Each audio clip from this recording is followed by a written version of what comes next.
Hi there, it's Kevin with RogueDeckBuilder.com here with the good old Masters 25 spoiler and analysis video. A little less on the analysis because usually when I do spoiler videos they're for a new set. These of course are all reprints. And I am, just before we start looking at the cards, I am incredibly disappointed by the spoilers so far. Not because there isn't the sheer value of cards in the set, but because I think that, once again, the title is very misleading. When we thought of Iconic Masters, we thought of cards that were absolutely going to be in the set because they were iconic. And then Wizards did the switcheroo and said, no, we just were thinking of like iconic creatures or iconic. Their definition of iconic was a lot different than the players that actually play Magic's definition of iconic. And now Masters 25 is supposed to be focused on 25 years of Magic. And there are some weird additions into this set. Now, sets like Master sets are often awkward just because they try to marry two parts that I think they should try to get away from if possible. I talk about how Daybreak Coronet was the biggest miss in Modern Masters 2015, as there was only one other enchantment in the entire set that you could actually enchant on a creature and then Daybreak Coronet something. In fact, all the white auras were like negative aura effects. So, I mean, if you wanted your card to be able to be Daybreaked in white, you'd have to like pacify it, for example. I can't remember what the cards that were in, but it was nearly impossible if you drafted or opened a Daybreak Coronet to actually use it in your draft format. And I think that this set is going to be very similar to that. The draft format looks, well, the thing is you should never care about like rares and mythics. They don't define the draft format, but a lot of these are just so awful. If you do open them up in your draft or sealed, there's no point to them. It's just a dead card. And I think that, again, Wizards needs to find that balance of creating a draft environment that makes sense, as well as injecting value back into the secondary market, which is what they want to do with the Masters sets. So Iconic actually had an okay draft format. It got boring quite quickly. Modern Masters 2017 was actually, I think Modern Masters 2017 and the original Modern Masters would be the best at injecting the new supply, reprinting some valuable cards, and having a decent draft format, and giving the player base what they want. Eternal Masters was pretty good at it too. Masters 2015 was a dud as well. So I think that Wizards has been pretty 50-50 on what we consider acceptable Master sets and ones that are just make you shake your head. This one to me is turning out to be one that is making you shake your head. When I think about cards throughout the history of Magic that represent 25 years of Magic, I don't think of cards like Doomsday. That's the thing. So I'm okay with like Imperial Recruiter and Azusa because they're from sets that don't have a lot of nostalgia and stuff for the average Magic player. Azusa actually probably is the right pick for the Champions of Kamigawa, as it has both value and it is one of the more favorite cards, especially for Commander and Casual. And it has seen modern play in the past. It still does see in the kind of the Titan, what do they call the Amulet Titan now? They don't call it Titan Bloom because Bloom was banned. But let's just go back through it. All right, so Armageddon. Armageddon was just spoiled as a mythic. The card doesn't have a lot of value, so this is going to be your bulk mythic. This is the card you do not want to open. So each one of these I'm going to rate, is it a kind of iconic card or a nostalgia card? Yes. I think Armageddon is. For all those who played during original Magic forward, I started playing in Revised. We have plenty of stories of losing Armageddon, or even later in Cubes or Commander games when a person goes Boros Charm, Armageddon, or other ways to give all their cards indestructible and then, destroy all lands, and you're the only one with lands. So I think that this is, when you think of Magic, this is definitely one of those cards that has been comboed, has been around forever, has been a kitchen table, had been banned in some formats, I believe, right? And I think this one is a win. This is probably where you want to be for your white bulk mythic. You can't inject too much value. Every mythic can't have a huge price. I actually do think they theoretically can, because mythics don't add to the overall set value as much as rares or uncommons do a lot of the times. That's where, if you're looking at the average box value, you're going to inject a lot more equity into a box with a card like Fatal Push than you are from a card like the Scarab God. It's the $7 uncommon is going to, add towards that box value a lot more. So anyway, Armageddon at a Mythic, though, I think is great. So this one is definitely a thumbs up. The Jace the Mind Sculptor, yes. I don't think there is a more nostalgic or iconic card than Jace the Mind Sculptor. I think this was a great inclusion. It's the best way to showcase the, this is in World Weight, correct? World Weight card. Definitely there isn't anything nearly in that set that would stick out as much as Jace. And of course, unbanning it in Modern, this is going to be the chase card to pick up. And so this is the card that is going to define the box in Masters 25. So this one's good as well. Doomsday, however, Doomsday is very awkward. Doomsday is a card from Weatherlight. I think there's some better cards that you go back from nostalgia's sake that you could get from Weatherlight. You search the library and graveyard for 5 cards and exile the rest. Put the chosen cards on top of your library in any order, and you lose half your life rounded up. Yeah, there have been some combos with this card in the past, but it makes for a terrible draft environment again. It's a triple black. It's definitely going to be the bulk mythic, I would say. We need to actually look up some prices here, so let me open up a new window here, and we'll get some prices going for some of these cards. Open up the good old goldfish here, and Doomsday is currently, it's only a $4 card. So yeah, this is absolutely, and was just reprinted as a Amonkhet Invocation. See, I didn't even remember that because this card is so not iconic or not nostalgic that I didn't even remember that it was an Amonkhet Invocation. So here's the Doomsday price. The trajectory of it is it's a $4 card that spiked up just even recently. I don't even know why it spiked up recently. It does see play in a Legacy deck, so I guess they do have that going for it. It's a 3-of in a Laboratory Maniac Doomsday type deck. So I guess I could give this a neutral rating. Let's just check for Weatherlight to see if there's anything else in that set that is more iconic than the. See, we have some reserve list cards is the problem for that. So like this particular set, they probably should have gone with like Buried Alive.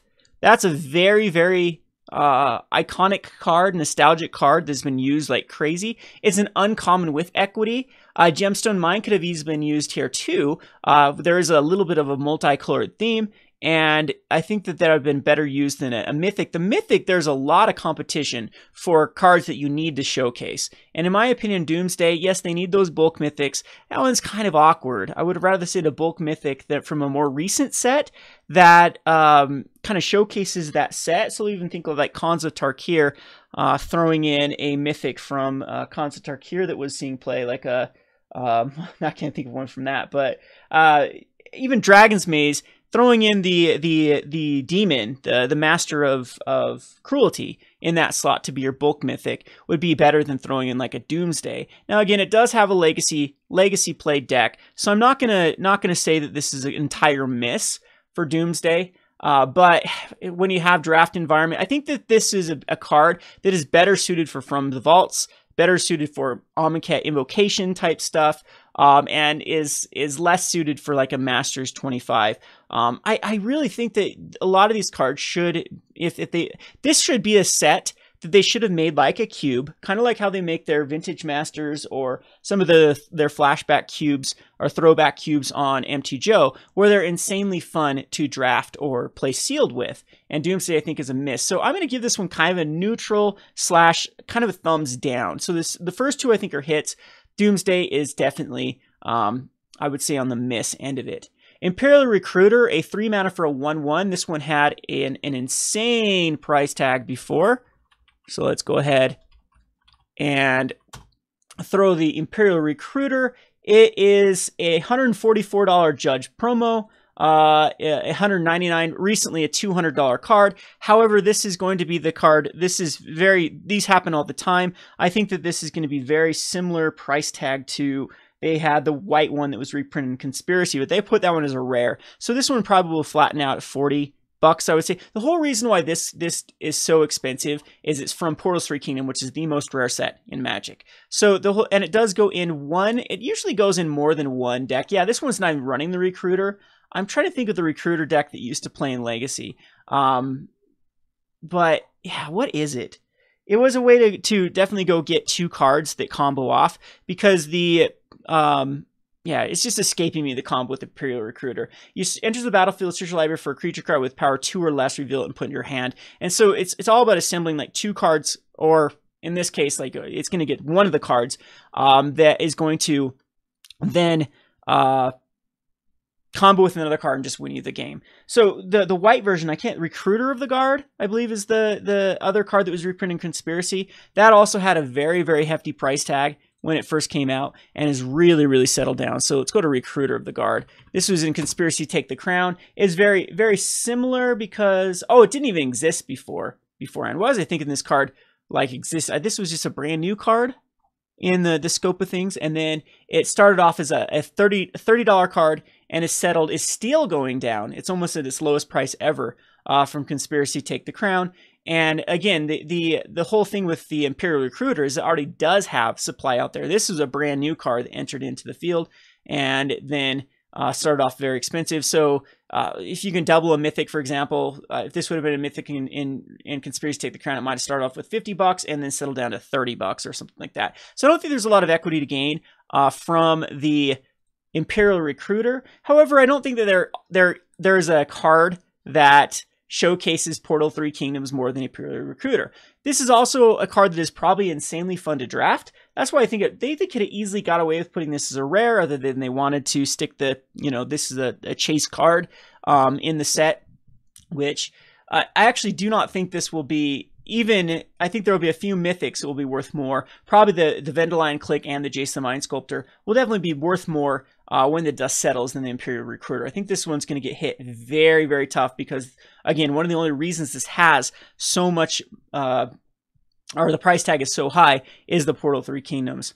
So we have Azusa Lost. So again, I give this a thumbs up. So Azusa Lost But Seeking is a pretty decent card. They could have made a nice little draft format around Azusa with like the Amulet, with the bounce lands, with lands, a lot of utility-based lands, and got some value out of Azusa. We'll have to wait and see how the draft format pans out to see how well this works in it. This was another card that was printed just for equity's sake because it has a high price tag, is played like crazy in Commander, has seen a modern deck, and it is a fan favorite. So I think Azusa is a great card, a great thumbs up card. That did need a reprint, and this is exactly what they should be striving for. Now we get into like Akroma's Vengeance. Akroma's Vengeance is okay. It's a card that definitely sees a lot of play in Commander. It's a card that definitely is a I'm looking at this rarity symbol, and it looks like it's like white. This just confused me here, but it definitely says rare right down there. So if you want to check the rarity, they do put it in the card, and so you can see that R right there. So the Cycling 3 Destroy All Artifacts, Creatures, Enchantments, very, very good staple. The price tag right now for the Akroma's, what is this card called now? I think Akroma's Vengeance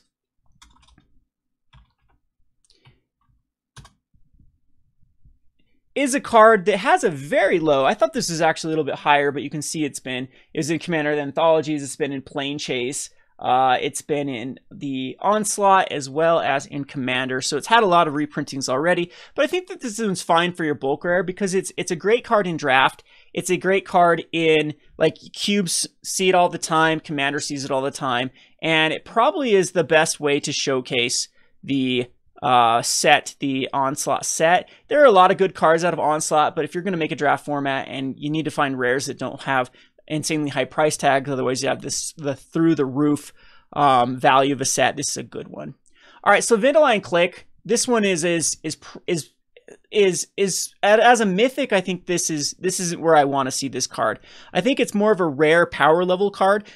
Mythic should be power level. So you can see Doomsday does something big, Armageddon does something big, Jace the Mind Sculptor, of course. Vendilion Click does something small. It's very comparable to other. So they reprinted this as a mythic just to maintain the value for future reprints of the Vendilion Click, which is, if they want to elevate the price of Modern, this isn't the way to go.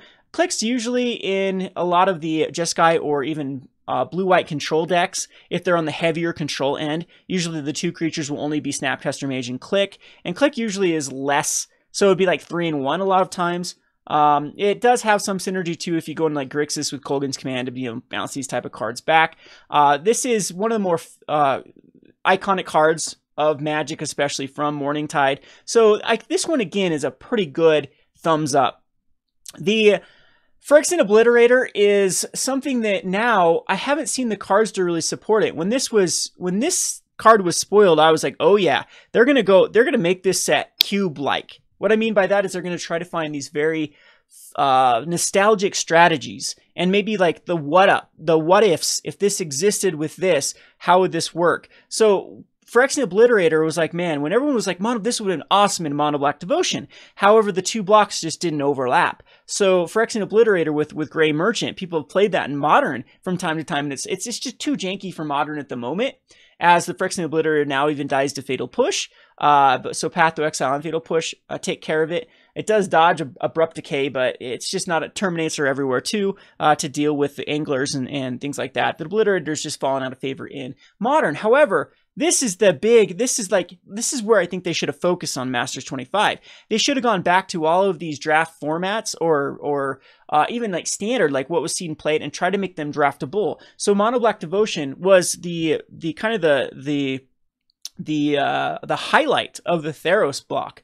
And then this is, of course, would be the card that everyone would want to experiment if Mono Black Devotion existed with Phyrexian Obliterator, or they could even go back in time and find other cards. Like they could have easily printed in like Vampire Nighthawk for that. A very iconic card again that I'm surprised if it doesn't see a printing in this. Or there's probably some other triple black cards, Dark Ritual and Hypnotic Spectre, for example. That was something that all of us people that started during Revised, like if you haven't experienced either playing it yourself or playing against it, a turn 1 Dark Ritual and Hypnotic Spectre, that was magic back in the day, and then have it get bolted and you're like, oh, I got 2 for 1.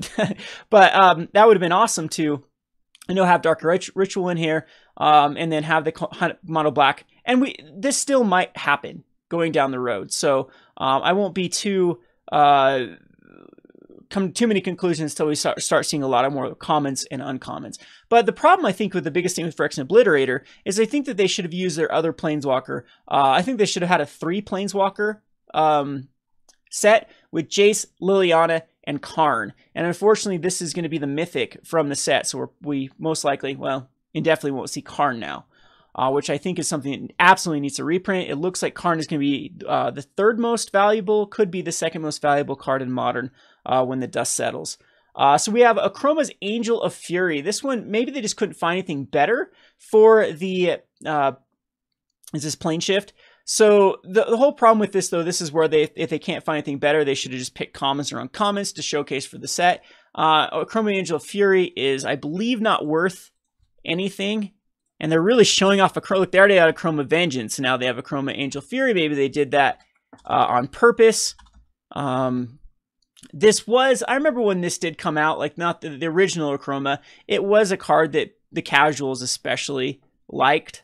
So it does have a slight price tag. The problem is it just did, receive a reprint. So it was in the Commander anthologies, and it absolutely crashed the price. So this was in the Kalia deck, and it has now gone down to basically nothing. Planar Chaos had Damnation, for example. It has Urborg to Yawgmoth. That's definitely the card that I thought for sure would be in the set. Has Simian Spirit Guide at common. A lot of these things they could easily showcase. Or I really thought that Slivers was going to be a huge inclusion in Masters 25. Who doesn't love slivers? Well, personally, I don't, but everyone knows someone that is just a huge sliver fanboy. And the thing that makes slivers available for a Masters 25 set, whereas a lot of other themes like Infect, for example, or you pick a tribe, pick a more obscure tribe, is a lot harder to do because a lot of those only exist in heavy quantities in certain blocks. Slivers are spread out through a number of blocks. We had the early days of slivers in the Urzas, and then even later on in, I'm trying to think what set, Onslaught or Odyssey, one of those sets had slivers in it. And then we also had slivers now in the Planar Chaos, and we had slivers in the M14 and M15 sets. And so they're everywhere. Slivers can be easily spread out, and they could have easily thrown in like the Sinew Sliver here and a few other cards, and then had the slivers be the five color tribe that you can draft. And I think that, you know, not going a more iconic sliver card in this set was a huge mistake, rather than going for the Chroma's Angel of Fury to represent this set. This one I think is a huge miss for the design of Masters 25. Living Wish, this is from Judgment. Judgment also had a lot more iconic cards than Living Wish, I would say. Living Wish is also a weird card to draft. You can go grab a card from your sideboard at that point. I believe it has been ticking up lately from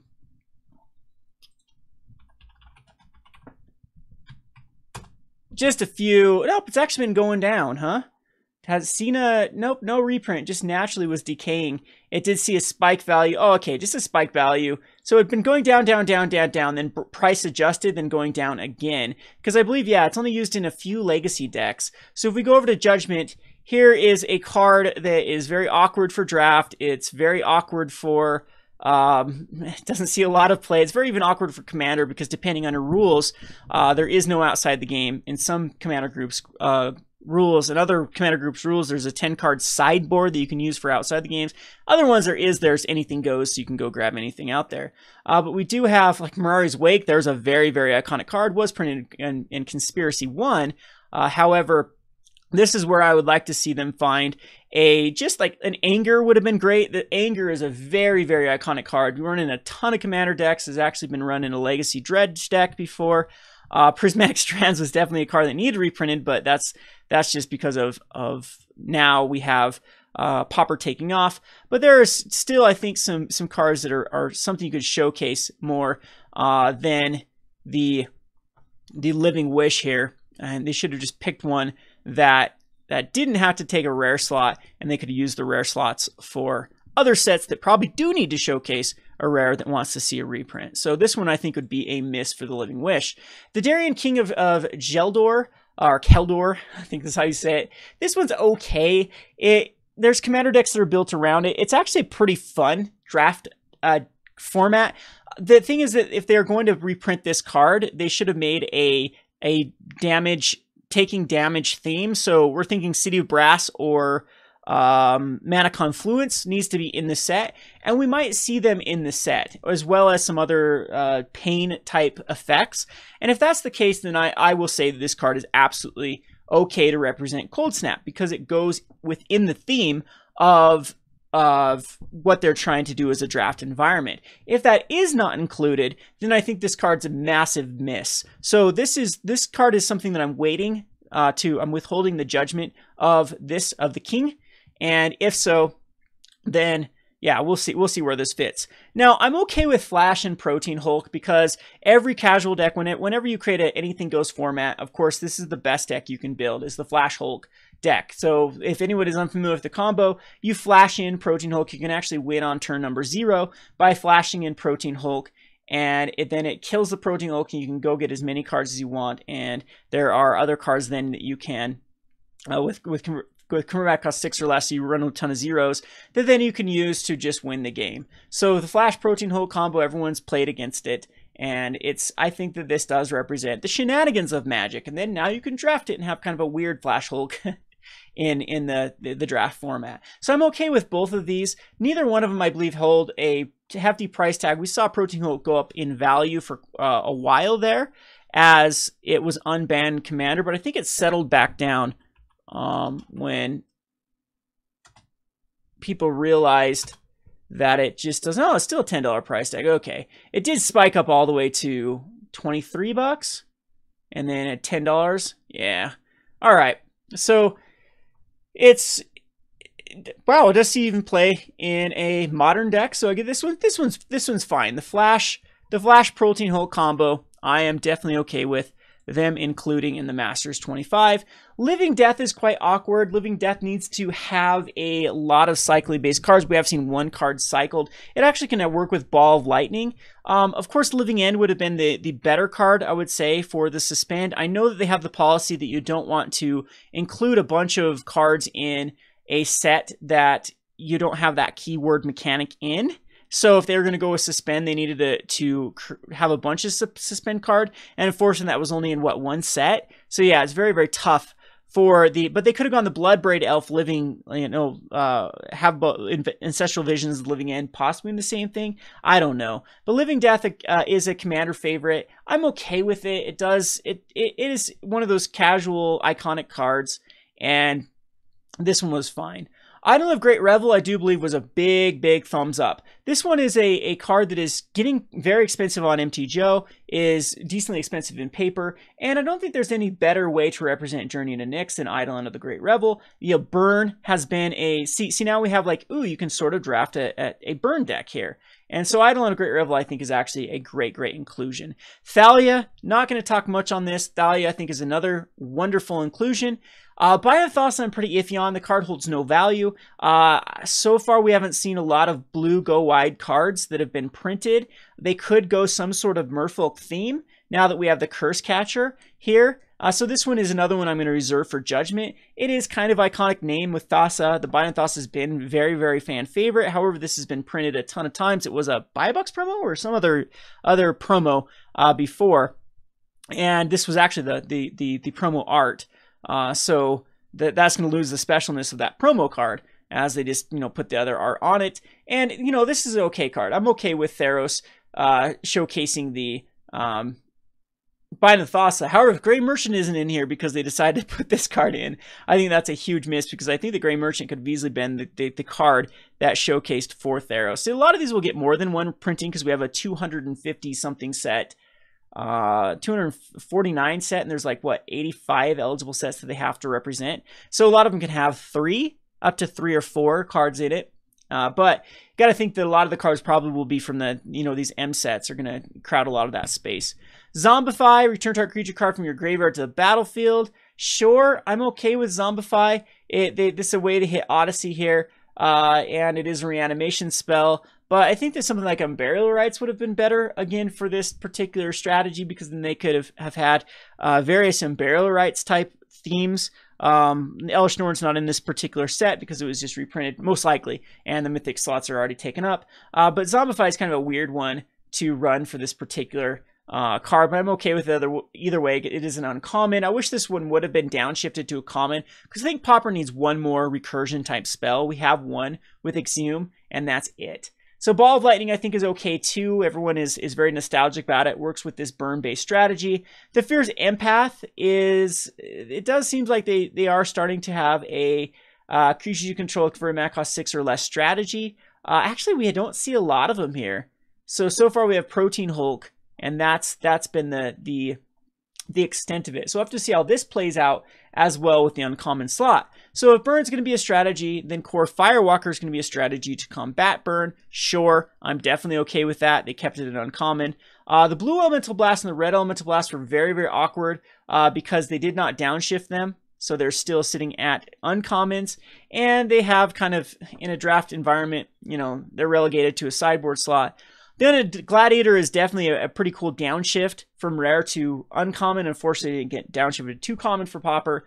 But this is a favorite of mine. I use this in cards like Balfour the Defiled. A decent way to showcase Onslaught, because it did see a lot of play during the Onslaught block. So let's pick up the Magus of the Wheel. Magus of the Wheel, yeah, it was just had a printing in Commander. I don't know if there's going to be a lot of draw discard type cards. I think this is like they wanted to showcase Wheel of Fortune but couldn't. So the best they could do is go for Magus of the Wheel. I don't know if I'm the biggest fan of this card showcasing the Commander. There's a lot of ones they could have put in here. I didn't know that they were actually doing set just particularly from Commander. So why didn't they showcase a card that specifically was only in Commander, like Atraxa, for example? They did Prosh from another one. So this is very, very awkward with Magus. That's the one they decided to choose as Magus. I think that's a huge, huge disappointment for the set. Giant Growth is fine. Blood Moon showcasing the dark, I'm perfectly okay with that. Very iconic card. I do like the way that they've done the spoilers. They handed this spoiler to Seth. They handed the Kurth Catcher to Swearing Community College because those are kind of iconic towards their channels. Seth is in love with Blood Moon. The professor likes the Merfolk, so you know, they give the spoilers to the people that play them. That was a kind of cool little gesture. So we are getting Dark Ritual. We better get Hypnotic Spectre. Come on, first turn Dark Ritual, the Hypnotic Spectre must happen. Wheelbender, showing as the Morph card. Add an uncommon for the good old, why can I think of this set? Ugh, it is Legions. Legions is the set. I'm okay with Wheelbender. Savannah Lions also being downshifted. This was a very, very played card at the time period, a 2-1 for 1. Curse Catcher showcasing, once again, is that Shadowmoor block is perfectly fine. Murder gets reprinted a lot. Blumental Blast. Pillage for Alliance is fine, and they also do have the Alliance from Balduvan Horde, both at common, so I think this is all we're going to get from Alliances. However, I think that there is no more card that is iconic than Force of Will. Force of Will not being contained in the set is very, very confusing. That's why I think Vendalion Click should have been a rare, Force of Will should have been a mythic, and then we had Jace, Vendalion Click, and Force of Will as chase cards from blue, which is perfectly fine. We have Goblin War Drums. Surprised this isn't Hymn to Torak representing Fallen Empires, because Hymn to Torak is really the only reason to even look at Fallen Empires, and maybe they're just saying, well, this is a better one in the draft environment. But here we go. We're kind of like we're going two different routes now with this set. Now, the really confusing part comes when with their multicolored inclusion cards, especially with a mythic like Gisela. Blade of Gold Knight. This is from, I believe this will be the Avacyn Restored, but this could also be showcasing the Commander, right? This was reprinted. Another card that is flavorful for the, I'm surprised he just didn't shove in Avacyn again. In Iconic Masters that, you know, they showcased iconic creatures, but Avacyn was it had a whole block named, or a whole set named after it. I'm very, very surprised that an Avacyn was not included. They might have Avacyn to showcase for, was that Shadows of Innistrad? Could be there. So you never know if that, but that was a mythic. I highly doubt they'll downshift it, and there's not a lot of room. So the Gisela is very, very awkward. Prosh showcasing Commander. This is fine. This means that Prosh is probably not going to be reprinted in the Commander anthologies. Nimizet got another reprint from the Dissension, which is okay. Nimzet's an iconic dragon. I'm surprised this wasn't included in Iconic Masters, though. And then, because they were both of these, they should have been in the last set showcasing the dragons, and they could have put Avacyn and Elish Norn in this one, for example, as the two white mythics. Or, you know, maybe that was just one of them to showcase there. Rurik Thar showing up for Dragon's Maze. There you go. I guess this one's fine for Dragon's Maze. I'm okay with this one. And the Hannah-Ship's Navigator for Invasions. Invasions does have a lot of more, but I mean, this was a very pivotal, the storyline piece. We have Vindicate and Eldamari's Call. I think Eldamari's Call is probably the right one for the plane. I can't think of this set. But this is where it gets very, very confusing. This is where I was shaking my head the most, where this seems to be more of a reprint set. I spoke about how I didn't like any one of these in my spoiler video, thinking that this would be, they would forego reprinting Ensnaring Bridge because it works better in the upcoming Battle Bond. Same thing with Chalice of the Void, just is very awkward in a draft environment, plus is a card that it does see a lot of Legacy Modern Vintage play. So possibly you could make the argument why this card should be in here. But instead of like creating things that are very, very nostalgic, these are the ones they went for reprint equity. And I think that this is a set, if there ever was one set where you could showcase both reprint equity and cards that give nostalgic feelings, this was Masters 25. And they didn't need to use these three, Rishadan Port, Chalice of the Void, and Ensnaring Bridge. So here's your money. your mythic monies, and this is continued as a rare to hold the box value of these cards. Unfortunately, this ended up being Sundering Titan rather than Blightsteel Colossus or Platinum Imperium or Platinum Imperium, which I guess is okay. This was a very, very, like, people hated to play against this card. It's even banned in Commander, and so I guess the Sundering Titan can work for a iconic card. So I don't know, maybe after analyzing this, that's what I like to do. Sometimes I'll have a initial opinion, and then I have to go card by card and really look at these cards and see if they fit in the set. So overall, I think this is actually a good set. Maybe you can actually justify these being things that represent Magic. Rishadan Port, I guess. I wanted to see Rishadan Port and Ensnaring Bridge in Battle Bond as a way to sell the set. I think these are perfectly multiplayered cards, and even Sundering Titan, like, this is Battle Bond right here. And the thing is, I think that they want to make Battle Bond a lot more casual, and these cards might just be too confusing to newer players. All four of these could have easily fit in the Battle Bond rather than in the Masters 25. So far the box value's there. We are going to be pre-ordering boxes on roguedeckbuilder.com. If you want a box before I actually put them up for pre-orders, just message me, and we'll try to match eBay or TCG Player at the moment. So we do need to get that order in, though, so we'll be having that up. Look in the description, the link in the description, or a pinned comment coming up shortly within the next few days when we get that up for available purchasing. So I want to know in the comment section what you think about these spoilers so far. We'll have to wait to see more of the commons to see how this, this set pans out. The value is already here. There's very little. I think we're almost at the amount of mythics, like 15 mythics in. Can you do it by Masters 25 by Mythic? Is that how you do it by Mythic? No. I thought that was the Mythic sign. Masters 25. Let's count them up here. We have 1, 2, 3, 4, 5, 6, 7. Yeah, they do go by rarity there. 7, 8, 9, 10, 11. So we have, what, 4 more mythics to be released. So there could be some juicy ones. We haven't seen another black mythic. Yes, we have. We've seen both the black, both the red, both the blue, both the white. We haven't seen any green mythics. So incoming doubling season and what? But doubling season already seems out of place here. They hasn't looked like they really have gone all out on that. We could see another. We haven't seen another Planeswalker, right? Just Jace. So this could actually be like a Garrick here. Well, it looks like Liliana's not going to be in this set either, which is a huge miss in my opinion. Yeah, probably it'd be a Garrick would be the bulk mythic Planeswalker. One of the Garricks will be thrown in here. Probably the untap one, as that's the original Garrick, and I'm sure the one that everyone would prefer to be in the set. The flip wouldn't be very awkward in the set.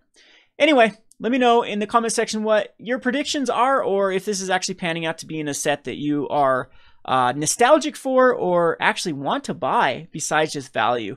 This has been Kevin with RogueDeckBuilder.com. Thanks for watching.